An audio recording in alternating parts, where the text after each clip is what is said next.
Thank you very much for the kind introduction, and in the first place for inviting me to be here today and to talk to all of you. I'm very much looking forward to being part of this conference and learning about the latest in research and in practice in the field from everyone's talks, as well as meeting up with old faces and new faces during the conference. And also, of course, welcome to everyone who is joining us online. Thank you for taking the time to be with us. Okay, so back to basics to be fit for the digital age. Around this time last year, the editors of the journal Language Testing invited me to write a viewpoint article, and this was on the occasion of the 40th anniversary of the journal.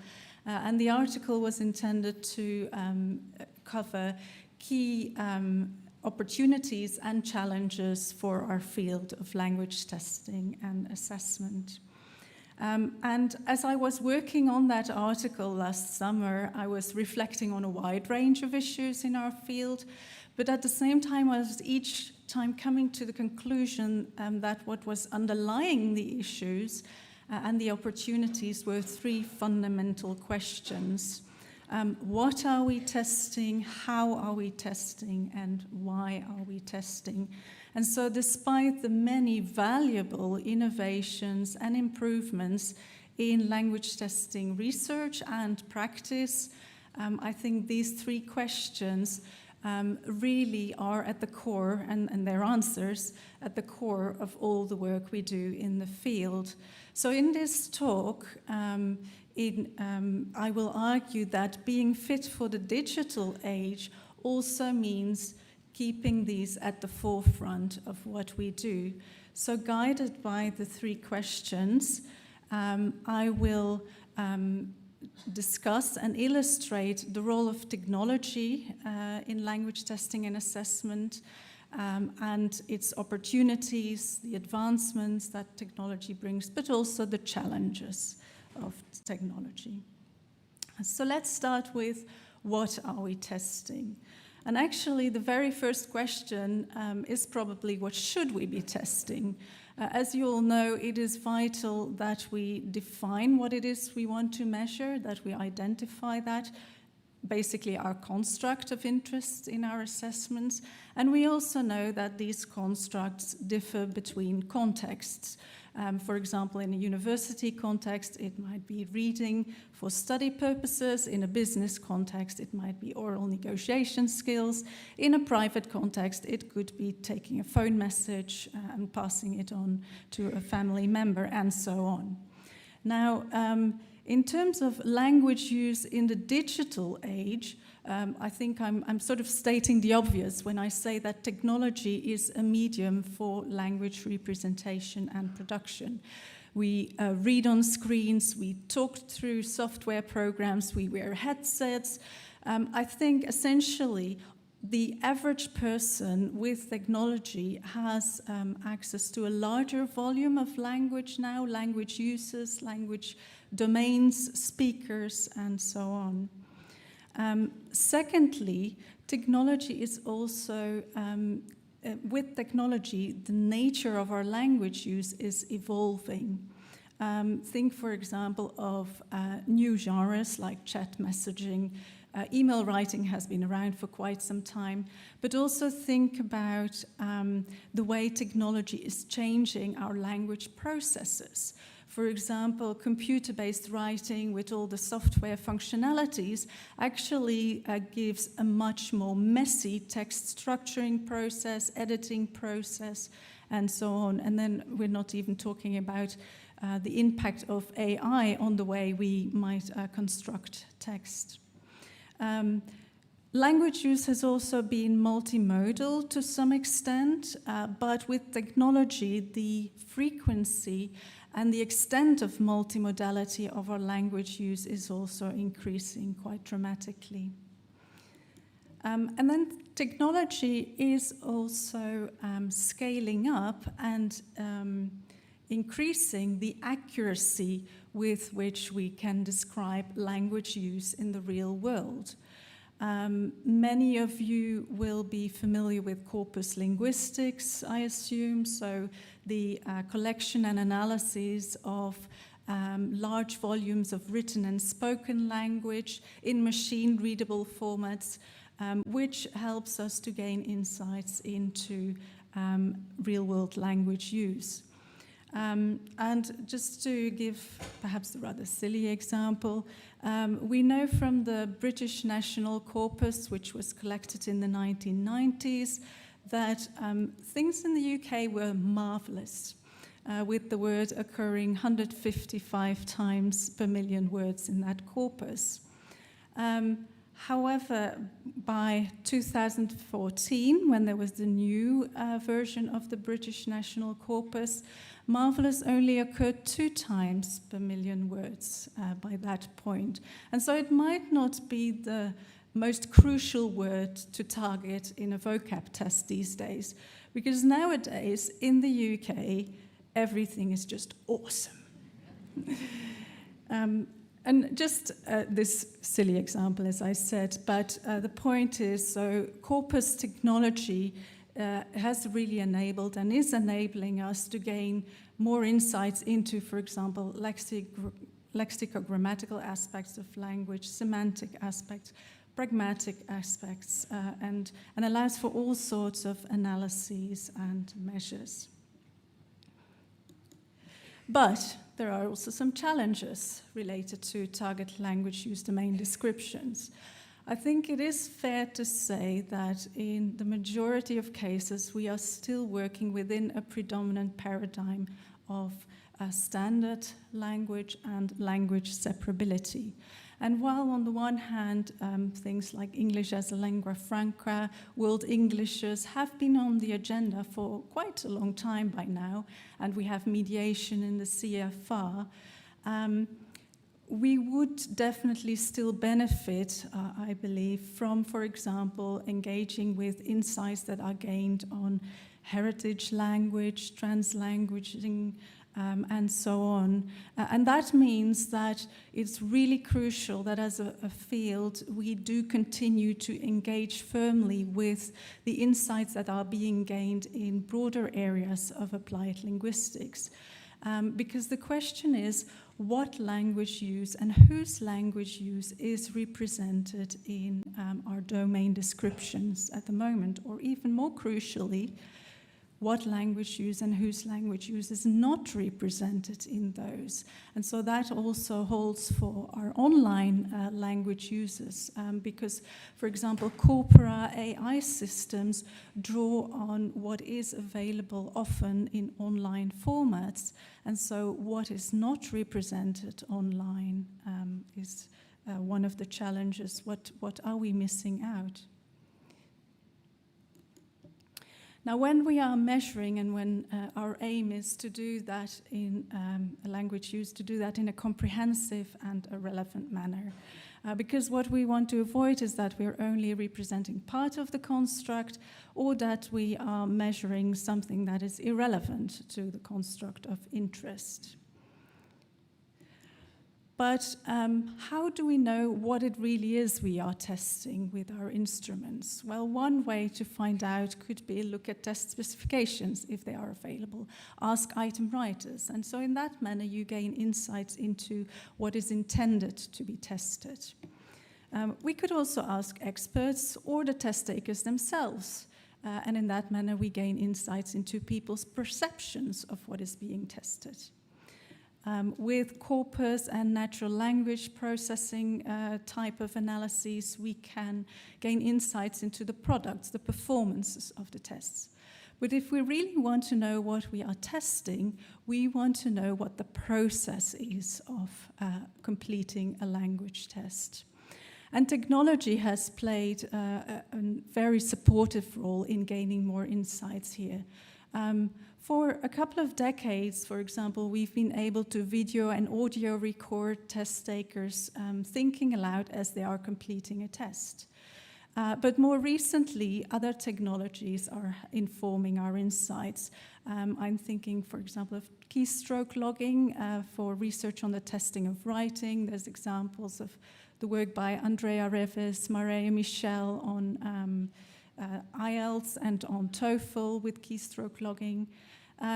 Insights into the testing of reading, for example, through eye tracking technology, and then also nowadays neuroimaging technologies, for example, the work of Vahid Aryadust and colleagues looking at cognitive load for different listening modalities. Now I'll go into more detail on one of these technologies, eye tracking, because I've been doing work in this area, but also on the kind request of the conference organizers to talk a bit more about that. And the studies I'll talk about are one where, together with Gareth McRae, I looked at the processes of test takers as they were completing the reading section of the British Council's Aptis test. I don't know to what extent you are familiar with eye tracking, but are you aware what your eyes are doing whilst you are reading this sentence? Now, in English, we read from left to right, and so your eyes might have been doing something like this. So our eyes make forward movements. I mean, this goes tremendously fast in reality, but and those we call saccades. At certain points, our eyes fixate and rest, and that's where it's thought they take in information. And sometimes they also regress, for example, to disambiguate some information. Now, in the Aptis reading test, there are different task types, and one of these was the banked gap fill task. So as a test taker, and this is a computer-based test, you are presented with a paragraph of text and some words are omitted and you need to select the correct one from the bank at the bottom. So what we did in the study is, whilst test takers were completing this, we tracked their eye movements. And one of the outputs of the eye tracker is a heat map. You see a color scheme there, so it goes from transparent over green, yellow, orange to red. And so the more towards red, the more fixation, the more attention there is there. So what you can see here on this heat map is, first of all, that there's good coverage. So the test takers were reading the entire paragraph. There's also quite a lot of attention going to the words in the bank. What you can also see is that around those gaps, there seems to be more fixation there, so those words surrounding the gaps. So an initial impression from the heat map is that to complete this task type, they were carefully reading the whole text, but very much locally also reading around those gaps. Another task type in the test is a matching headings task, where you get a lengthy text with several paragraphs and you need to match the heading to a paragraph. And again, we recorded the eye movements, and this is the result of the heat map. So what you can immediately see is a much more sparse coverage of the text, potentially suggesting a more sort of expeditious skimming type of approach to this task type. Then we also retrieved and developed some eye tracking statistics. And just to give you two examples, one focuses on the length of those forward movements, the saccades. And you can see here that those movements were significantly shorter for the banked gap fill task. And if we look at fixations, the duration of some of those fixations were a lot longer. So they were fixating longer when doing the banked gap fill versus the matching headings. So suggesting this, sort of confirming that initial impression of a difference between more careful local reading versus more expeditious reading. Now, on the basis of all the data in the study, we concluded that to complete the banked gap fill task, test takers were primarily doing careful local reading. They were processing sentence by sentence very often and drawing on their collocational knowledge. Then we looked at what had been the intended reading processes. And so here you see some quotes from the Aptis candidate guide, which said you need to understand more than just a sentence and you need to read over the whole text. So not exactly a good match, right? Then we looked at the matching headings. There we found that overall test takers employed global careful reading processes and expeditious reading. Here the aptest candidate guide said, read the main text carefully but as quickly as you can, and it tests your ability to read and understand a long text. So a good match there. Now, what happened then on the basis of these findings? The British Council decided to pull the banked gap-fill task type and to replace it with a new task type to hopefully better match the intended reading processes. So the new task type they developed is called opinion matching. You have several short individual texts and you need to match them to some options. And they asked us to redo the research with this new task type. And so what we found here with the heat map, you see good coverage, giving the impression of quite careful reading. And we look at the statistics, comparing with the old banked gap-fill task type. Now we see those forward movements are a lot longer and the fixations on the new task type are shorter. So overall, careful global reading now with new task type, still some sentence level processing, but also we saw evidence that test takers were building a mental model of each individual text and of the different texts together. So now a good match with the intended reading processes. So this is an example of how one type of technology, in this case eye tracking technology, can give insights into what it is we are testing, but in addition also can inform the test development cycle and provide some evidence that is crucial for validation purposes. One thing to keep in mind, of course, eye tracking might sound fashionable, but it is only a means to an end. It's a useful means in many cases. It has been applied not only for reading, but also for the testing of listening, writing, even rating, in many useful manners, and given insights into processing there. At the same time, it is a resource-intensive methodology, cost-wise, researcher-wise, and it's really important to triangulate the method, not only because it won't give that much information on higher-level processes, you won't get insights into inferencing from eye tracking, but also it is an interpretive method as well, so it is important that we confirm our findings and interpretations with data from other methods, and that's also what I systematically do in my eye tracking research. Then one thing I also want to emphasize is with technologies, and not just eye tracking technology, these often already have a tradition or at least a start in other research fields. But it is really crucial that we take some time to think about what are actually the questions in our field, what are our research questions, what are the issues that we are interested in that are at the core of language testing and assessment. And so that we don't just blankly adopt those technologies, but that we adapt them to our focal points and also add to them in many ways. For example, with eye tracking, had a very substantial tradition in psychology and reading research, but the research there was very much conducted in controlled lab environments, and often the inputs are a word, a phrase, a sentence, but not further.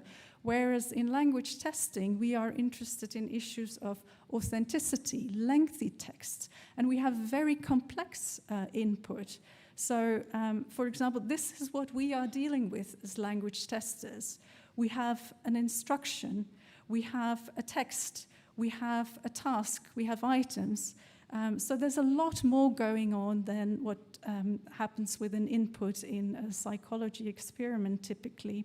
So for eye tracking research in our fields, we're looking at instruction processing, text processing, task processing, overall processing, and the interaction between this. So in my research, I've also developed additional eye tracking measures to make sure that we arrive at useful information for language testing and assessment. Okay, then let's move to the second fundamental question: how are we testing? And I can see at least 5 ways in which technology is enhancing and has opportunities for language testing and assessment, but also some challenges, obviously. And I'll run through all of these, some a bit quicker than others. So a first obvious area is this in terms of test administration. So technology is allowing us to track item development more easily, and that can, for example, inform then item writing and item writer training. Technology helps us to bank items, to archive them, to tag them with their characteristics, which can make it easier to compile multiple test versions, for example. In terms of rating, for a long time we've now been able to audio and video record performances and securely store them, but we can also quite easily distribute them now through technology to raters wherever they are based in the world. So essentially we have access to a much wider base of raters in principle, and I guess also we can pick and choose the best of the best more easily then as well. At the same time, obviously, there are resource implications. It might not be feasible in all contexts, but it's also important that we do think about the ways in which then we do, for example, the online item writer or rater training, that it's not just a transfer or a copy from previous face-to-face formats to online, but what enables the best possible online training.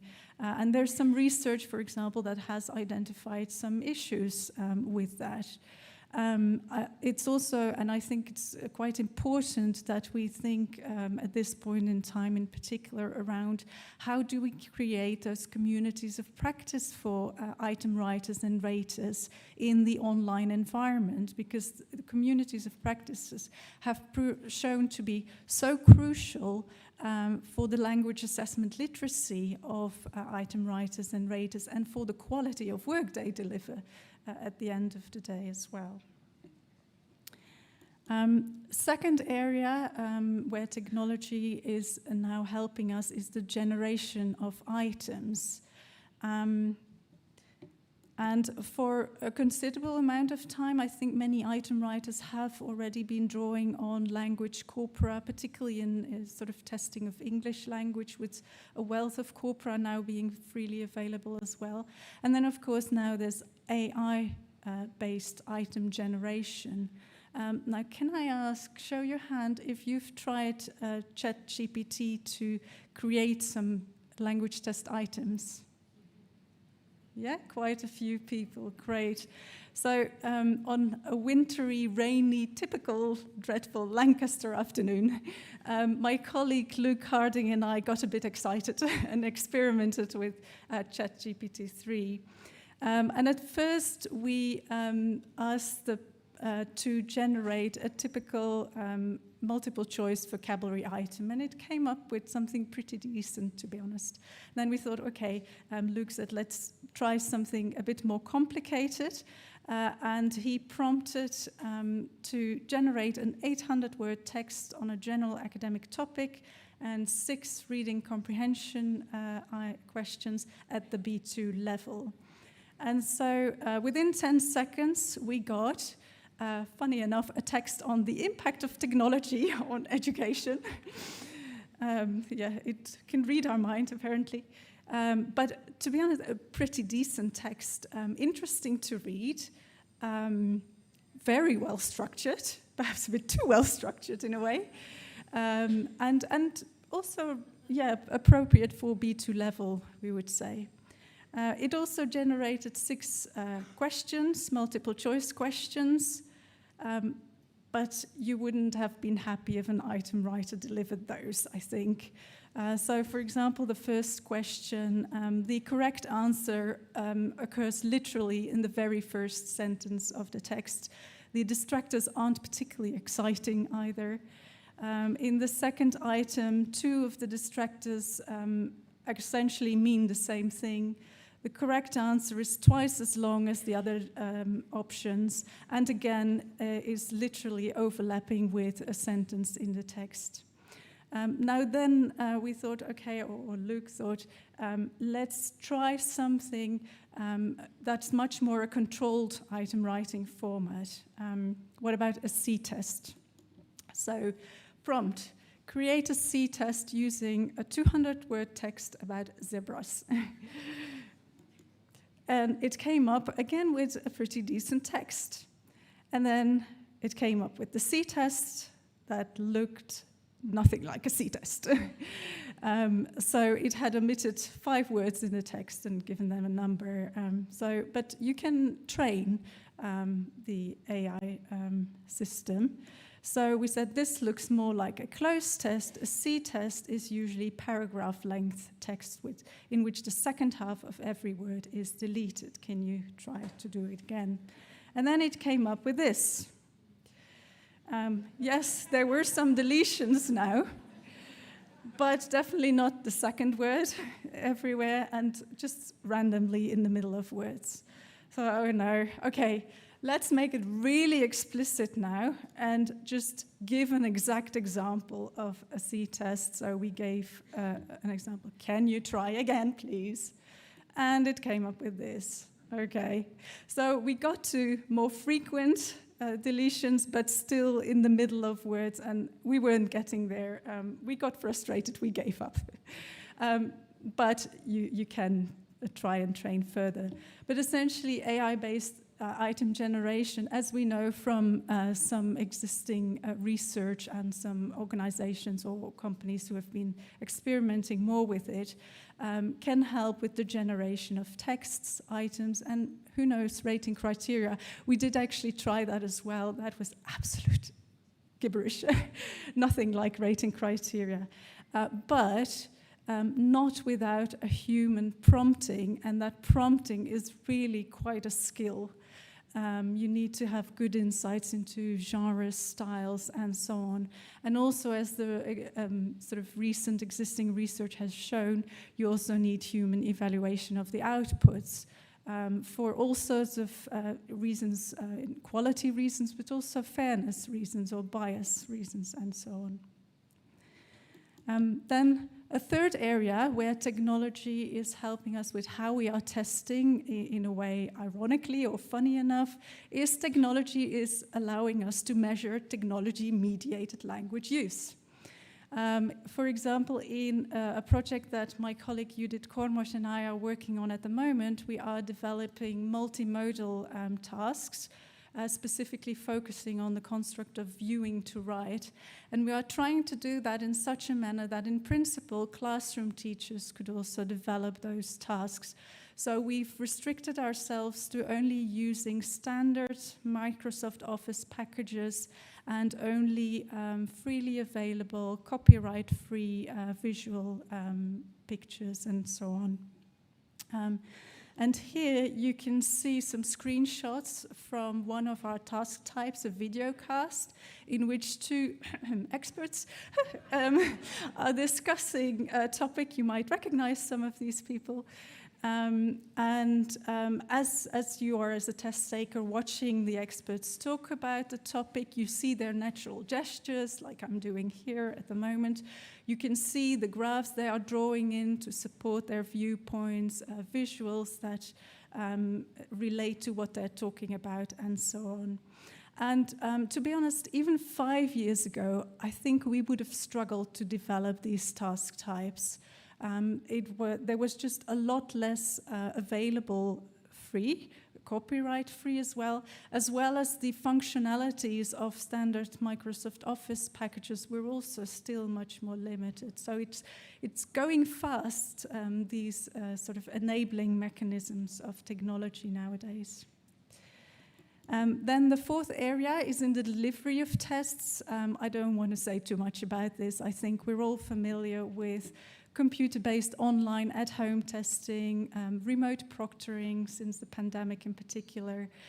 Speaking interlocutors now occur live online through your computer screen, or as a test taker, you might be interacting with spoken dialogue systems. Technology is offering opportunities and helping us with accessibility and accommodations in language testing, and it's allowing us to test more frequently. And I'm sure we will have several talks in the conference that cover aspects of these. At the same time, there's challenges. For example, we know from very recent research that particularly with that first sort of shift to at-home testing, the constructs were really narrowing. There was a shift and a tendency towards more discrete point testing. I am hopeful, and I'm seeing signs that that is starting to broaden a bit again, so that's good news. There's also ethical questions around this. For example, on the one hand, we can test more frequently, but on the other hand, there's the very fundamental question: how fast can language proficiency actually increase? So there's actually questions around what are ethical frequencies of language testing. And then with fairness, whilst there are advantages for accommodations, at the same time, technology might also sort of enlarge inequalities or differences between test takers' resources, for example, in at-home testing. And then the fifth and final area around how we are testing, automated scoring and feedback generation. Again, there will be several talks on this during the conference. We're familiar now with automated scoring of speech, of writing, with automated feedback systems. But we also know that, at least at this point in time, they typically have accuracy issues. There's also in a number of systems issues around how broad or narrow the construct is in that scoring. And then the big black box questions, the explainability, for example, of AI. And whilst there is a sort of change towards striving for explainability, we're not there yet. Okay, and then the final area, why we are testing, the third fundamental question, and technology here.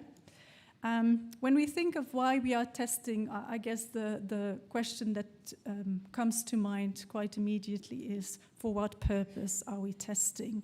And so we could also then, with technology, ask, for what purpose are we using technology? And then, to what extent does the use of technology align with the test purpose? So, for example, what goes on in that AI black box? What is in a language corpus? Because what we really want to avoid is misalignment. So, for example, corpus misalignment between the test purpose and context and the nature of the corpus can lead to, let's say, comical situations in a euphemistic manner. And one example is 2 years ago, the UK government launched a proposal for the reform of the modern foreign language exams for 16-year-olds. And that reform had a very strong word frequency orientation. And for example, the corpus that was suggested for French in those proposals, when you analyzed it for word frequency, you have some examples here. So if you would stick to that, you would end up with 16-year-olds who talk about investissement législatif, porte-parole, but who can't buy cheese. They're definitely not 14 years old, and so on. As an example, the misalignment here was that the corpus, for example, contained an important part of French parliamentary debates and Hansard scripts. So a very crude example of that misalignment between the corpus and what you would hope is covered in secondary education, modern foreign language teaching. A question we perhaps don't ask enough is, should we be testing in the first place? And so, should we be using technology in the first place? And is the purpose and the use of technology for language testing fair, and is it justifiable? Does the technology and the use of technology duplicate and actually amplify real-world bias in digitally available language use, in stereotypes, in false information? We know, for example, ChatGPT-3 is doing a pretty good job at false information, unfortunately. So not necessarily a good job, but true information. Although ChatGPT-4 is already improved quite a bit on that, not fully, but does the technology duplicate and amplify real-world disparities in accessibility in resources? Does it cause harm to stakeholders? Does it align with human rights? And I'm thinking, for example, of the work of people like Bart Teiger, Kamran Khan around low-educated refugees, around security, migrants, and so on. And so I'm very excited to have some presentations around this as well during the conference. And essentially, does technology hold up to the challenge? Is it the technology driving language assessment, or is it enhancing it? And so we would hope the latter. Technology itself cannot answer these questions. Well, ChatGPT-3 can fabricate an answer, but we may not want to read the answer. And that answer is also only as good as the underlying language that fed into it in the first place. So, what does the future hold? I think it is clear that on the one hand, technology is definitely offering a helping hand to us in language testing and assessment. On the other hand, we also need the human hand. And so we hear a lot around human in the loop these days around AI and so on. And particularly so the human then as necessary for decision making. But I think we could actually go a step further, because technologies are not critical thinkers, are not ethical thinkers on their own, at least not for now, who knows? But I also would like to remind ourselves that in technology-enhanced language use, at the center of all the work we do is our aim to assess the language ability of a human. So I hope we will continue to strive for a humane approach to technology-enhanced language testing and assessment. And with that, perhaps rather heavy-sounding message, I'm kicking off the digital strand of the conference with this overview. And I'm very much looking forward to the various papers which will cover the latest and the greatest in the field at the moment. And of course also I'm looking forward to all the other talks in the other strands of the conference. So let me finish with just thanking a couple of organizations who have supported me in some of the research I reported on, and a number of colleagues and scholars at Lancaster as well. And I'll end with this image.